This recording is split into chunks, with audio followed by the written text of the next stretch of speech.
Story 1. I think there was one of them in my house. It was weird, thinking about it now. Maybe if I had known about them then, I would have noticed. It's been a few years since all of this played out, so I'm not quite sure if I can get it all together perfectly anymore, but I'll try my best. I haven't spoken to my family since. I don't think any of them would remember anyways, so where's the point? It was the same every year. The same stress, the same people, the same tasks. Even the same old recipe everyone had their part in. My dad would pick out the turkey, the biggest one he could find. He always went early because he wanted the best for us. My mum always worked around him, mixed up this amazing stuffing she would never tell anyone what the ingredients were. An assortment of sides, mashed potatoes, grilled veggies, gravy, her incredible cranberry sauce. She really was the hero of this meal, and loved feeling like she was. Once I started bringing in dessert, they wouldn't let me stop. Sometimes pie, sometimes a sweet casserole. But that became my Thanksgiving responsibility. My grandma, when she was still with us, had this amazing recipe for butternut squash cream soup. My sister has since taken over that one, made it better somehow. Whatever she did to it, for leftovers, there was never any starter left. I never found out what she changed, could never figure it out. And since that, last Thanksgiving, I never will. My mum had fallen into a habit the last years before. Something about having a higher purpose. Maybe it was a hero complex. I don't know anymore. But she started going on a charity trip every year around Thanksgiving. She started out working in a soup kitchen the week before Thanksgiving came up, and the week after. The first year, I think she spent more time there than she did at home. The third or fourth, maybe, she went to work at a donation centre. I think she took a good chunk of our old toys, plushies, clothes she deemed we didn't need anymore. There was a lot of drama because she threw away my sister's favourite top, her favourite plushie, things she might have wanted to save for her children. But my mum never felt she was in the wrong. She was doing good after all. So she didn't feel in the wrong that year either. It was the first Thanksgiving that I had to travel to meet my family, the first after I'd moved for a job. I had a girlfriend, and just met her, but we both agreed that Thanksgiving was too early in the relationship, so I went alone. And when I arrived, he was already there. My mum introduced him as Thomas. He was homeless. She met him outside the soup kitchen she had been working at a few times. He said he didn't have a family, said he didn't have anyone to spend Thanksgiving with, and he was so hungry. She didn't think she was wrong for inviting that man. She didn't feel she was wrong for bringing him into our house. None of us knew him, except for his name. Not even my mum did. And I knew immediately I didn't want to know him. There was something off about him, and thinking back on it now, I probably should have insisted he leave. He was all skin and bones. His skin was grey. He looked sick. The smell of vomit and street couldn't even be covered by the perfume soaps my mum must have given him to clean up with.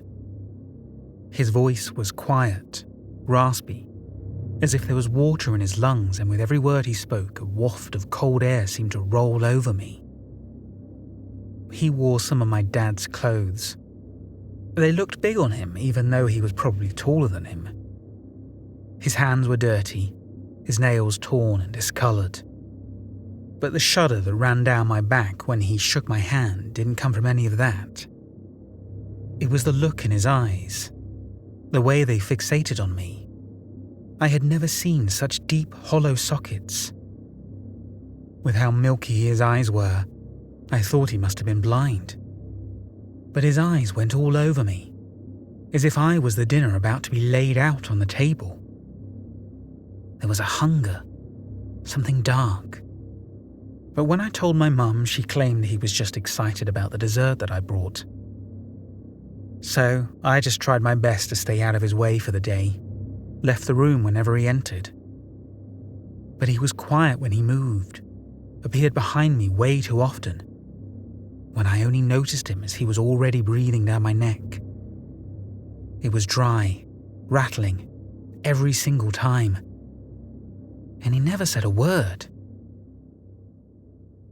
My sister arrived late, and given the guy in our home, I was glad. It was a rush. Dinner was almost ready when she came in. We took our time greeting her. We asked her about her girlfriend, but she waved us off, saying she was on a work trip. She always went on work trips. I always told her not to worry about it. She said she never did. And once our parents settled down into their dinner again, she pulled me aside. She was so excited. I still remember so clearly her eyes were all sparkly. And I almost missed what she was trying to tell me because there was that guy hovering in the doorway. He was chewing on something. No idea where he got it from, or what it was. But he had deep red saliva leaking from the side of his mouth. For a moment, just for a moment, I thought it was blood. And then his tongue darted out, way further than it should, caught the liquid running down his face. My sister quickly called my attention again to shove a box and a ring into my face. She talked of proposals, of plans, of a wedding, and that stupid face in the background didn't let me get excited about it. Those eyes fixed on me, nothing but a void behind them. I felt every hair on my body stand up. It was like the temperature in the room dropped by at least 10 degrees. I don't know if she felt it, but she frowned, asked if I thought they would be fine with it, if they would accept it, if they would come. We both remembered the first time she talked about her girlfriend. We both remembered the coldness in my dad's eyes. He stopped chewing, fell entirely silent. I couldn't focus on her, and she could tell. I could see the disappointment in her eyes. His head slowly twisted to the side, cracked, loud enough to sound through the room. And the room went ice cold. But this time, she seemed to feel it too. Shuddered, wrapped her arms around herself and threw a gaze over her shoulder. She was quiet, only nodded towards the kitchen, but she didn't have anything to say. She left the room first, and when she walked past him, I could see how his eyes followed her. That he wasn't fixed on me, but on my sister. I tried to imagine what was going through his mind. I tried to think of what he would see looking at my baby sister. And believe me, I came up with horrible things. I almost saw him grabbing her, pulling her into the corner, touching her, while she struggled. And I wouldn't let it happen. When I looked back over my shoulder as I followed her to the kitchen, he suddenly seemed at least a few inches taller in the doorframe he was standing in. It took a while to get dinner ready, maybe because Dad was sitting in the garden again, even though it was already starting to get dark. A bottle of beer in one, and a stopwatch for the turkey in his other hand. Maybe because my head wasn't fully in the game. Maybe because this guy seemed to be constantly breathing down my neck. Every time I turned my head, he was there, in my sight, standing in the door, in the corner, at our cabinets. Always staring, always chewing on something. The horrible stench of rot filled the kitchen, a decay that you could almost taste. I couldn't stand his eyes, that hungering gaze constantly gazing over my mother, over my sister, over me. I could almost see his hands reaching out for her. She went to set the table once she had her soup reheated. My mother turned the flames of the stove down low, just enough to keep everything warm until dinner. She put her hand on my shoulder as she passed me to go get herself ready. She wanted to look nice for dinner, for the pictures she insisted on taking every single year.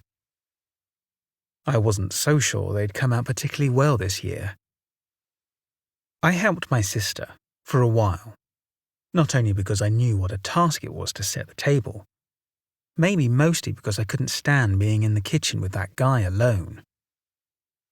We talked about, I don't know what, I don't even remember, about her plans. Now that I could free up my mind for her. She wanted to tell them, but she was worried.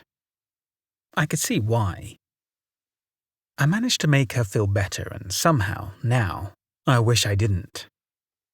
Mum did her usual spiel with the camera as we were settling in around the table. Took way too long to adjust every tiniest detail. To straighten my tie. To fix my sister's hair. But the empty eyes sitting at the end of the table, she didn't care much about. Somehow he looked more sickly every time I saw him. His skin seemed to fall in. His eyes went more white. His mouth stood open, and for a moment, as the camera flash went off, I thought I could see black, sharp teeth behind his lips. We had our soup, and my sister started fidgeting in her seat, at the side of Thomas, gripping his bowl and greedily drinking up the soup right out of it. My mother laughed nervously, said something about being hungry. She moved to plate the main meal for him before any of us were even half done with our starters. My sister and I exchanged a look, and finally, she started speaking. My parents were silent. The moment she mentioned her girlfriend, my dad dropped his spoon, and my mum tried to divert the conversation. It was her prime method of getting rid of anything uncomfortable, because her holier-than-thou charity work made up for everything she ignored within her family. My sister got up from the table, pushed herself back so hard the entire table shook. And I couldn't just sit and leave her alone, not without a disapproving look towards both my parents. Still, the eyes following me out of the room weren't theirs. I was so sure that I'd heard her go upstairs, but the voice calling me clearly came from the living room. Harry. It was the same whispering call she'd used when we were children, and one of us was upset, but didn't want to be without the other. But the living room was dark and empty. I called for her, thought I heard something from the next room and moved to follow the noise. It wasn't until I heard the thumping that I turned around again. A dull, rhythmic sound, somewhere upstairs. I felt like I heard a voice, like I heard her voice, and then I didn't anymore. The thumping stopped. What I did still hear was a growl, animalistic, hungry. My parents didn't seem to hear anything. They still sat at the table, staring into the meal as if the other was there as they waited for us to come back. Waited. Did nothing. Even though they must have been hearing it too. And he wasn't there. Thomas. His seat empty, the food he had gobbled down so hungrily in the kitchen before he left untouched. Something twisted in my stomach. A feeling I still can't quite describe. But I've never been up the stairs so quickly. The lights in her old room were on, the same my mother had given to her newest house guest. A sliver of light in the otherwise dark hallway coming through the crack of her door. I could hear it, the same wet smacking that had haunted me all day. A heavy, rattling breath, as if struggling to breathe at all. It was cold. I would have thought there must have been a window left open, if it wasn't for the foul stench spreading through the house. I got close enough to see her face perfectly through the narrow slit. Her head was tilted towards the door, laying on the ground. But something in the look of her eyes was off. A dullness where you would usually find life. A loud crack tore through the hallway, a jerk through her body, and then a sound that only reminded me of the times my father would break down a turkey before cooking it. The cracking of bone, the tear of the flesh as he would rip off the last of the leg. My hand was almost at the door, but I had to fight myself to push it open. He was sitting on top of her, his back twisted down towards her, almost as if broken. Every vertebra of his spine poking through the shirt that covered him. There was something in his hands. I couldn't immediately tell what it was until I saw my sister below him. Until I saw her shoulder, the torn flesh left off her arm, the bone laid bare. Her head, her dead eyes, the blood pooling on the floor below her. The blonde hair stained in red. Her head split open, her hair tangled in grey matter. He looked up, slowly, turned his head towards me. His face was smeared with blood, with her blood and a flap of skin still hanging from his teeth. The tattoo from her arm torn in two, his razor-sharp teeth dug into its middle. His eyes stared directly at and through me. I could see what was going through his head clearly for once. I could see how he saw me, how he saw all of us. The same way we saw that turkey on our table. I don't know where I found the strength. Maybe when it opened its mouth, when my sister's flesh and blood fell from his lips. A beastly scream that tore through his throat. Barely a step, not more. It moved so fast, jerked as if every attempt to move sent bolts of electricity through its entire body. It jumped through the open window, the same moment the door slammed open behind me. I could hear my mother scream. I heard the way my dad stomped past me, towards the window. But I could only stare down at my sister, at the arm that was laying, still twitching, at the wrong side of her body. The box with the ring inside was still in her other hand, clasped tightly. I really can't remember much of the rest of the night. I remember lights, an ambulance. I remember my mum ushering me downstairs. She was in tears.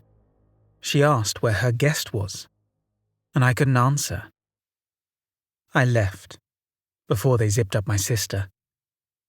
I left before my mum even looked at me again. And I haven't spoken to my family since. I haven't spoken to my family because they never believed me.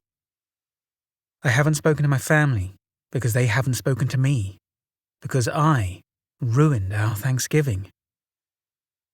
That's what they say, what they've claimed since that day. And I can't make it up to any of them. Before I continue to the next story, I just want to say thank you for choosing to watch this video, and I hope you're enjoying my narration. If you are, please go ahead and hit the like button to this video, and if you don't already, subscribe to this channel. Story 2. I've heard a bunch of these stories before. I know how they go. There's always something dark, something unseen somewhere in the woods. Stalking, watching. And I could never relate to it because I could never imagine that something like this could happen. That you wouldn't notice, that you wouldn't see the thing between the trees. But now, I didn't see. I didn't notice, and I can't bear the stories anymore. It was a tradition. Ever since I was little, my father would take us out into the woods just before Thanksgiving, just like his father before him used to do. I learned how to hold a gun when I was 5, learned how to clean out and reload one when I turned 6, and ignore the sting of the recoil when I was 8. So when I could deal with a handgun, my dad handed me a rifle. It was the same with my brothers and my sister. even if she was never taken along on the hunting trips. A rabbit for Easter, a goose for Christmas, a deer when we could get one. And every Thanksgiving, my dad took us out to the same spot. We would set up our camp, because this was the important one, he always said, because this was the one it all started with. When we were younger, he'd insist we learned about where all this came from. We learned about the natives who helped us survive when we were struggling to live off this country. In the spring, he taught us to plant our own vegetables. In autumn, we would harvest our potatoes, the pumpkin, and root vegetables, just in time before our trip. And for a few days, that would be what we would live off. Our resources were the ones we found out there. Oven and stove was a campfire that one of my brothers was responsible for. Dishes would be optional, if my sister hadn't insisted on them for the past few years. Then again, if everything was up to my dad, we wouldn't even be sleeping in tents. This year we all came from different places. Riley, my little sister, had just left the nest to go off to college, the last to leave the house after me and my brothers had moved out. So that's where we met up again. We had our own tents this time. Decided on it a while ago after the crap we got into last year about the space and the sleeping bags, and we ended up having to cut the trip short. Dad didn't like it, but Jake was pretty clear about what he'd do if we had to spend another night sharing a tent with Marvin. So he let up. But more tents meant we needed more space. So this year, the same old spot wouldn't cut it. My father picked out the clearing, a wide space deeper in the woods than we had ever been before. It made things difficult, more than it had ever been before. We had to carry our stuff a good bit. Tents, a cooler, boxes and bags of the food we grew. Too many stacks of pots, pans, clanking boxes full of tableware. We didn't have enough hands to carry it all in one go. So while my dad and my brothers were setting up our campsite and my mum went to collect some firewood, I took the trail back to the car with my sister. That wasn't the first time and definitely not the last time I wish we hadn't gone at all. Riley, visibly, thought the same.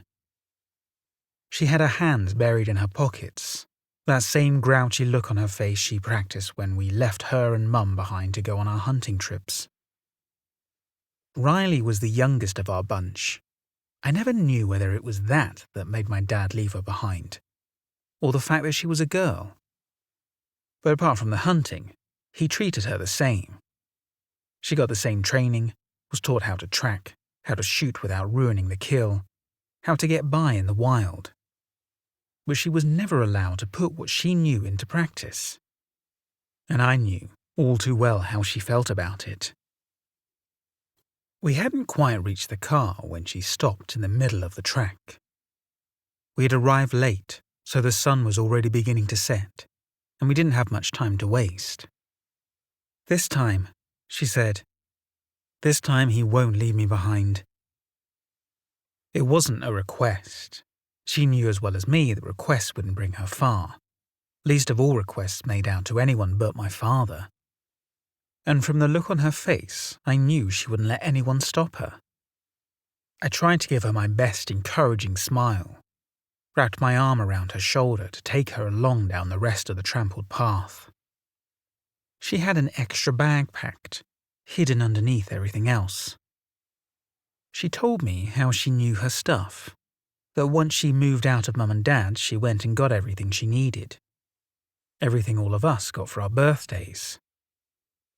She shouldered her bag, hoisted another crate full of potatoes onto her other shoulder, while I grabbed the last cooler and a bundle of sleeping bags we had all stuffed in a corner together. And it was her who turned around on our way back to the campsite, who stopped and looked around for way too long. And I ushered her along. The first night in our camp was quiet. I can't say I haven't missed the nights in the woods. I can't say I haven't since.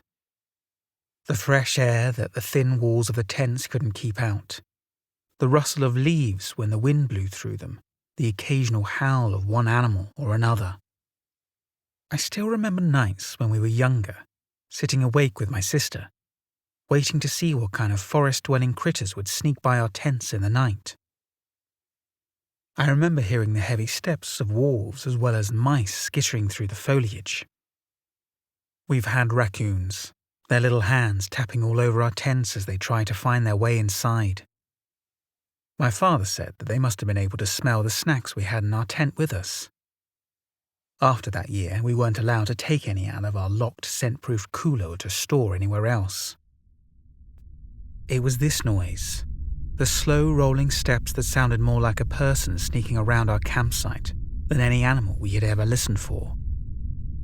And for a moment, I thought it was someone creeping through our stuff, stopping every so often. A few steps, a slow rattling breath, and then it, whatever it was, would stand still again. Once for every tent on the site. And then it stopped at mine. A shadow, ever so lightly lit by the moon that came down through the treetops. The long head was turned to the side, unmoving from the moment it stepped in close enough to be visible. The breath quieted down, and then stopped completely. It was as if the entire forest froze. The wind subsided, the leaves stood still. I didn't know this kind of silence from the woods. I didn't know this kind of stillness from the outside. I couldn't help the shudder going down my spine. Couldn't help the urge to get out because something was wrong, and I didn't know what. I barely got further than sitting upright in my sleeping bag when it moved. Its head snapped towards me, even if I had barely made a sound. Stood, as if waiting for another hint, until it slowly began to turn, twisting its neck far further than it should. Every inch accompanied by a horrible crack, the grinding sound of bones pressed into each other. And I felt its eyes on me. Even through the wall of my tent, I could feel its gaze. I could feel the piercing eyes. Feel what I couldn't see when it took another step forward. Another step towards my tent. The wall slowly began to bulge inwards, a dark, wet spot in the fabric. I can't say I've ever been so thankful to hear the zipper of my dad's tent open, to see the light turn on outside and hear the foliage rustle under his steps. I don't quite know whether I really saw the shadow's head twitch back, or if it was just a shimmer in the light when it disappeared. But I couldn't quite sleep tight that night. We set out early every morning of the trip. Dad wanted us to figure out the lay of the forest, to find the best spots to hunt, the best to lay out traps. He wanted us to get back in the game, and it seemed like he wanted to see whether we could still do what we were taught in a place we had never been before. Every day we came back with a small kill, a rabbit or a bird that I helped my brothers take apart for dinner. Every day I watched my sister eye our equipment, eye Dad when we got back from the hunt. Every night I listened to the footsteps in our campsite, and the breathing getting closer. It was the last day, Thanksgiving morning, that the woods closed up to us. Getting out of the tent was like walking into a wall. The air was thick, ice cold and heavy, and it was hard enough to see the other end of the camping site, let alone anything that was happening in the forest. Riley was already up before we crawled out of our tents. I could barely see her, stoking the campfire in the middle of our site, a rifle leant against her leg. We could already see the disapproving look our father gave her when he first stepped out of our parents' tent. So my brothers and me went ahead, only to hear him hissing at her behind us. The same voice he used to talk us down, keeping his voice low to keep us out. I don't know if he never realized or just ignored that his voice was piercing enough to follow us through the mist. We walked for a while, made our way to where we had set up traps the days before. But today, the forests were empty. Where we had found mice skittering through the foliage before, the ground was unmoving. The ground was hard, tracks almost impossible to find. And the markings we had set on our paths over the last few days were wiped away. I remember trying to catch up to my brothers by the time we had to have hit the first traps. But every step I took closer to them, they seemed to get further away. I remember the fog everywhere. I remember thinking that even if there was anything out here, we wouldn't be able to spot any game. But soon enough, game was the last thing on my mind, when with every step we took further into the cold depths, the shadow I had seen the first night out became more prominent in my mind. There were eyes between the trees. When you go out to hunt, you always know there's something else out there with you. Prey, game, yes. It's the other hunters you learn to look out for, those you can't reason with. There were shadows in the murky darkness, shadows that none of us had met before. Something all too persistent, I could only feel. Something was using the fog to hide from us, something that moved too quick, disappeared from one place to appear too far in the next. And I could never quite catch it.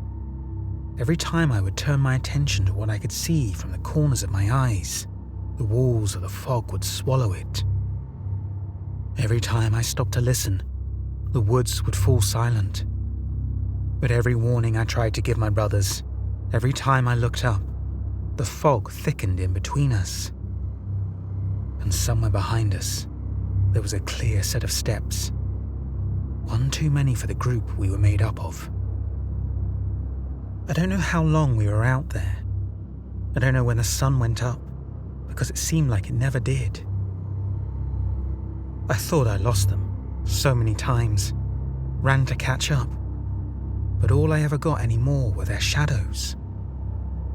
I thought I heard them so many times. I heard them calling my name, heard them whispering, as if they were right in my ear. And I heard that breath right behind me, heavy and rattling. I didn't know where I was going anymore. I tried turning around a while before, but the paths that should lead back weren't the same as the ones we had used going outwards. I only saw it for a second. At first, I thought it was a deer, watching from the mists in between the trees, somewhere in the distance. I could barely make it out completely. It stood, its face turned slightly towards me. I felt its eyes, the same way I felt them that night. A dead stare, a hunger that seemed to want to pull me in. The antlers were broken, the body thin. The human body. Every rib in its chest too visible, every bone poking through the rotten skin. Long arms, almost dragging on the floor. Long legs, raising up too high. I don't know when it got close enough for me to see through the fog. It moved without shifting a muscle, as if space was bending around it to bring it closer. And I couldn't look away. I was frozen in place, my legs shaking with the need to move. To run, while this thing began to drool. A pitch-black liquid leaking from its mouth, from lips decayed enough to reveal the pointed teeth. It started turning its head, slowly, further and further, until it sat upside down on its needly neck and its mouth slowly pried open. It was the shot ringing through the woods that pulled us both out of our trance. Again, its head snapped back into place, snapped towards the noise, and I used the moment that its gaze broke off, ran into the direction of the sound. The fog cleared up, Maybe when I saw my brothers, when I saw them drop their guns, take off into a full sprint, all but climbing over each other to get to the kill first. A turkey laying in the open field. Jake dropped to the ground next to it first. For a moment, I thought he had fallen, thought he would get up with the bird in his hands. And he did reach for it, only to burrow his hand into the flesh, to rip a leg from the dead bird, before Marvin threw himself on top of him, giving off a growl as if he was an animal. I saw Jake's hand heading for Marvin's throat, the turkey's blood smearing all over his skin. The screams I heard from them were anything but human. Every hit, more than a sibling fight. I saw Marvin's slash ripping at Jake's face. I saw the blood seeping out of it, the skin caught under Marvin's nails. And I saw that thing, standing in between the trees, watching, as if content. I think my dad came by to stop them, when I couldn't move. We cut the trip short, because they ruined our turkey, because they couldn't stay off each other anymore, and I'm just happy we got out of the woods, because I've never felt this little hunter, and this much prey. Thank you for watching and/or listening to this video. Again, if you enjoyed it, please go ahead and hit the like button, and if you don't already, go ahead and subscribe to my channel and select the notification bell so don't miss out on any of my future uploads. Also, please leave a comment on this video letting me know what you thought of it. Comments really help with the YouTube algorithm and will really help my channel to grow. If you have a story you would like me to narrate, please email it to me at stories@daredeveril.com. I'm getting close to my next major milestone of 100,000 subscribers to this channel. Thank you to everyone who is continuing to subscribe to this channel and contributing to its growth by liking videos and leaving comments. Once I get to 100,000 subscribers, my plan is to reward you all with an epic video with over 3 hours of original content. It will probably be about Wendigos, as you all seem to love these stories. If that is the sort of thing you want to hear, please keep helping this channel to grow. If you want to support my channel even further, there are a number of ways you can do so. You can buy me a coffee on my Ko-fi account, which I recently set up. It's still in the early stages of being set up, but I plan to release some exclusive content on there in the future. Check out my Teespring store and consider purchasing one of my shirt designs. I have a design with a Dogman, a Wendigo, Skinwalker and Bigfoot all on a zebra crossing. It's a must for anyone that likes these types of stories.